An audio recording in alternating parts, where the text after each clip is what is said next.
In the markets this week, a special report on an important commodity that affects our everyday lives, wheat. It's a crop that's been important for a long time, has quite a history, and is used in many goods. But what is it that makes wheat such a fascinating plant?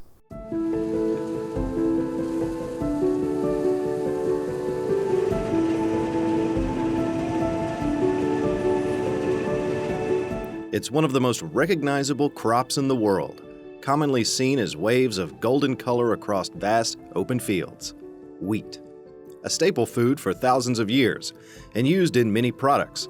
But what exactly is this special plant? What exactly is wheat? According to Encyclopedia Britannica, wheat is one of the oldest and most important of the cereal crops. Of the many varieties known, the most important are common wheat used to make bread, durum wheat, used in making pasta, and club wheat, a softer type also used for baking flours. As a plant, wheat is a type of grass, just like corn, and like its cousin, it's cultivated to produce grains, also known as kernels, that are then eaten. However, unlike corn, the grain is mostly consumed by people, with only a small percentage going towards animal feed or other uses. There are 6 main types of wheat grown commercially across the world: soft red winter, hard red spring, hard white, soft white, and durum. As the name implies, winter wheats are planted around October to January and are harvested around May to August, while spring wheat is planted around March and April and harvested around July to September. Like other plants, wheat has several growth stages agronomists use to identify its life cycle. Emergence, when the main stem rises from the seed; tillering, when secondary stems form; stem extension, when the plant begins to grow upwards; booting and head development, when the grain heads form; flowering and grain filling, when the wheat begins to pollinate; and ripening and maturation, when the grain becomes what we know as wheat kernels. The wheat plant contains both male and female reproductive parts, which means it's able to pollinate itself. However, it does much better in groups.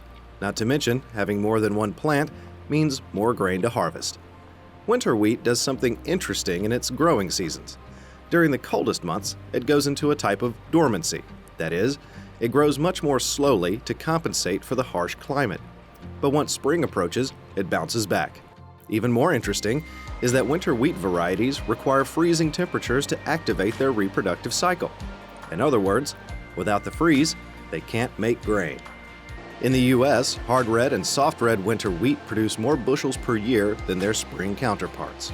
Like most crops, there are challenges producers face, including weather, disease, and insects. The greatest challenges tend to happen when the plant is young and most at risk to insect predation and weeds hogging the soil's nutrients. The greatest ongoing threat, however, is the weather, as drought can greatly hurt the growing and grain production of the plant. On a global scale, wheat is about 20% of the world's daily protein. The largest exporters are Russia, the U.S., Canada, France, and Ukraine. The largest importers are typically Egypt, Indonesia, Turkey, and the Philippines. China also produces a large quantity of wheat per year. In America, wheat is measured in bushels. Globally, it's measured in tons. Roughly 1 bushel of wheat weighs about 60 pounds, contains about 1 million kernels, and can produce about 42 pounds of white flour. Although foodstuffs are the main use of wheat, it has other uses as well.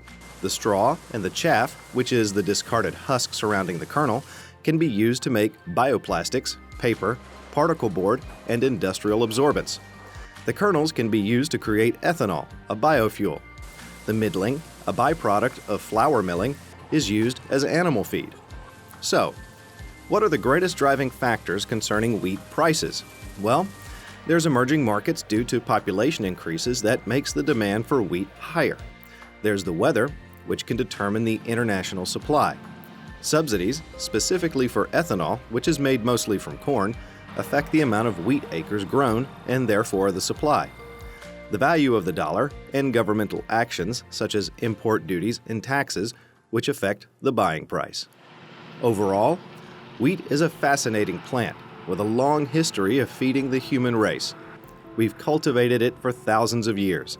and use it every day for staple food products. It's been a valuable and dependable commodity, and there's no sign of that slowing down anytime soon.